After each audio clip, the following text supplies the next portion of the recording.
Assalomu alaykum. Bugun ingliz tilida eng muhim bo'lgan zamonlardan bittasi haqida gaplashamiz, ya'ni present simple. Present simple bu o'zbek tilida hozirgi zamon degani va present simpleda gap tuzishimiz uchun bizga har doim birinchi subject kerak bo'ladi, ya'ni gapimizni egasi, asosiy qahramoni, undan keyin verb kerak bo'ladi va undan keyin object kerak bo'ladi. Shu joyda bitta narsani aytib ketaman. Agar oldingi kichkina videomizni ko'rmagan bo'lsangiz, ko'rishingizni tavsiya qilaman, sababi u yoqda verb nimaligi haqida gaplashganmiz.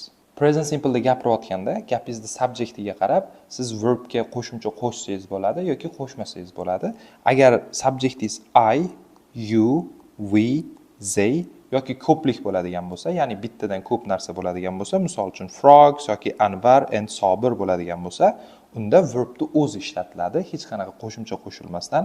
Agar subjectingiz he, she, it yoki bitta odam yoki bitta narsa bo'ladigan bo'lsa, unda verbga siz s yoki es qo'shimchalarini qo'shishingiz kerak bo'ladi. Keling endi misollarda ko'rib chiqamiz. Misol uchun I speak English. Men inglizcha gapiraman. You like bananas. Sen bananlarni yaxshi ko'rasan. We love music. Biz musiqani yaxshi ko'ramiz. They do sports. Ya'ni sport bilan shug'ullanadi. Yoki frogs make noise. Qurbaqalar ovoz chiqaradi. Yoki Anvar and Sobir play football. Anvar va Sobir futbol o'ynashadi. Demak, men bu yoqda frogs va Anvar va Sobir bo'lib bittadan ko'p narsa haqida yoki odam haqida gapirayotganim uchun ulardan keyin verbni o'zidan foydalanaman.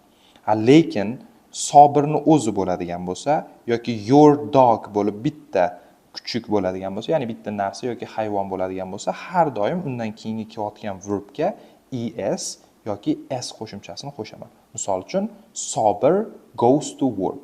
Sobir ishga boradi. Your dog hates me. Sani kuchuging meni yoqtirmaydi, mendan nafratlanadi. Yoki he, she, it bilan ham xuddi shunaqa. He speaks English. U ingliz tilida gapiradi. She likes flowers. U gullarni yaxshi ko'radi va it works well. U yaxshi ishlaydi. Demak, bildikki, agar subjectingiz he, she, it yoki bitta odam yoki bitta narsa bo'ladigan bo'lsa, biz verbga s yoki es qo'shimchasini qo'shamiz. Endi kelinglar qachon s va qachon es qo'shimchasi qo'shilishini gaplashib chiqamiz. Biz ko'p holatlarda s dan foydalanamiz. Misol uchun she loves animals. U hayvonlarni yaxshi ko'radi. He works every day. U har kuni ishlaydi. Sobir runs every morning. Sobir har kuni yuguradi. Yoki he plays football. U futbol o'ynaydi. Endi qachon es dan foydalanamiz? Biz es dan foydalanamiz qachonki verbimizning oxiri s, sh, ch, x yoki o harflari bilan tugasa. Misol uchun she misses her parents. Oxiri s bilan tugagani uchun es qo'shimchasini qo'shdim. Ya'ni u ota-onasini sog'inadi. Keyingisi he washes his car every day. U mashinasini har kuni yuvadi. Sh tovushi bilan, ya'ni sh harflari bilan tugagani uchun bunda ham bu so'zda ham es qo'shimchasini qo'shdim. Yoki Sobir watches TV a lot. Sobir ko'p televizor ko'radi. Bu yoqda ham ch tovushi bilan, ya'ni ch harflar bilan tugagani uchun es qo'shimchasi qo'shiladi. Ali fixes cars. Ali mashinalarni tuzatadi. X bilan tugagani uchun yana es qo'shimchasini qo'shdim.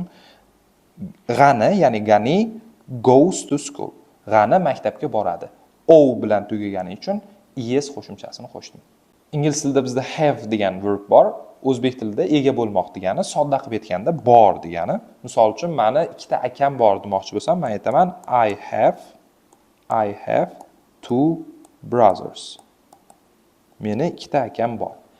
Endi shu so'zni he bilan ishlatadigan bo'lsak, he haves bo'lmaydi-da, have has ga o'zgarib ketadi. Haves degan fe'l, ya'ni haves degan so'z ingliz tilida yo'q. O'shaning uchun aytaman he has two brothers. Uni ikkita akasi bor. Keling endi negativ, ya'ni inkor gap qanaqa tuzilishini ko'rib chiqamiz. Buning uchun bizga har doimgidek birinchi subject kerak bo'ladi. Undan keyin bizga ikkita so'z kerak bo'ladi. Do not yoki don't desangiz bo'ladi, qisqacha qilib, yoki does not yoki doesn't. Endi bularni don't yoki doesn't tanlashim subjectingizga bog'liq bo'ladi. Agar subjectim I, we, you, they yoki ko'plikdagi qanaqadir so'z bo'lsa, men don't dan foydalanaman. Agar subjectim she, he, it yoki birlikdagi qanaqadir so'zdan yoki bitta dona odamdan iborat bo'lsa, ismdan, ya'ni unda men doesn't dan foydalanaman. Endi examplelarni ko'rib chiqamiz. Misol uchun, I don't go to school. Men maktabga bormayman. I bo'lgani uchun don't dan foydalandim. Keyingisi we don't like films. Biz filmlarni yaxshi ko'rmaymiz, yoqtirmaymiz. We bo'lgani uchun ham don't dan foydalandim. Keyingisi you don't play football. Sen futbol o'ynamaysan. You bo'lgani uchun yana don't dan foydalandim. They don't come home early. Ular uyga vaqtli kelmaydi.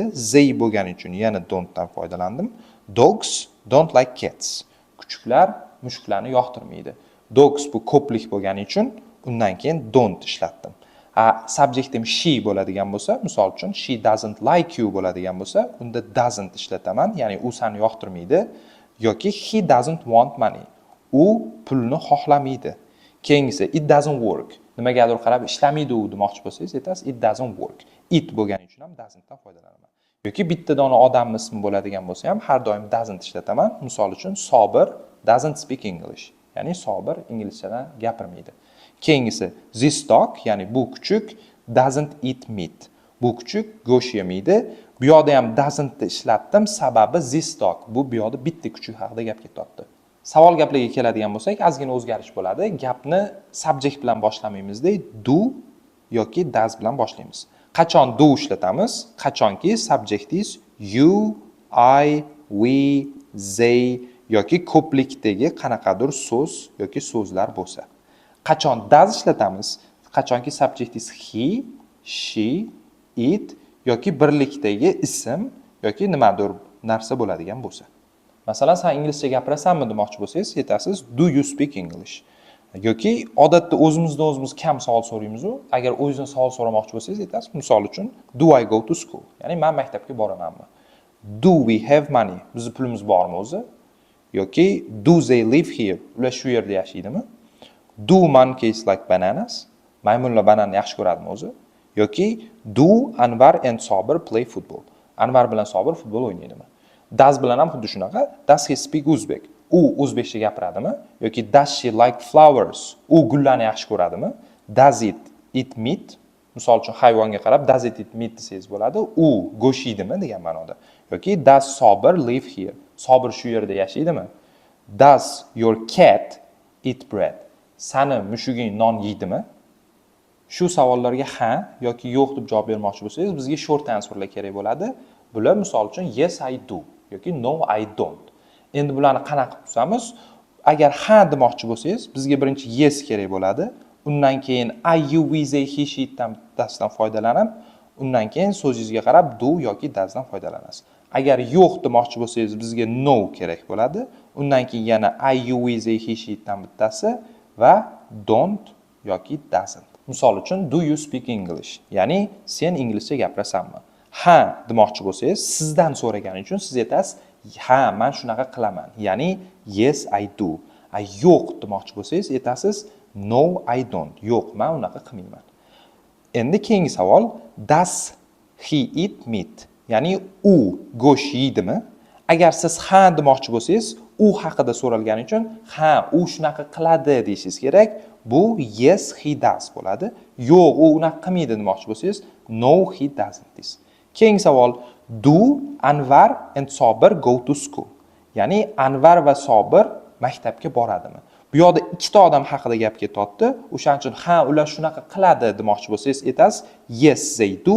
Yo'q, ular unaqa qilmaydi demoqchi bo'lsangiz, aytasiz no they don't. Bugungi o'tgan darsimizni umumiy bitta takrorlab chiqamiz. Demak, bugun biz present simple haqida gaplashdik. Ya'ni bu o'zbek tilida hozirgi zamon degani. Endi bunda oddiy gap, ya'ni darak gap tuzmoqchi bo'lsak, birinchi bizga subject kerak bo'ladi, undan keyin verb, undan keyin object kerak bo'ladi. Ba'zida biz verbga s yoki es qo'shimchasini qo'shsak bo'ladi. Qachon biz buni qilamiz? Qachonki subjectingizning o'rnida he, she, it yoki birlikdagi qanaqadir so'z, odamning ismi yoki ruchka, qalam, mushuk, kuchuk degan so'zlar bo'ladigan bo'lsa. Negativ gapga keladigan bo'lsak, bizga birinchi subject kerak bo'ladi, undan keyin don't yoki doesn't, verb va object.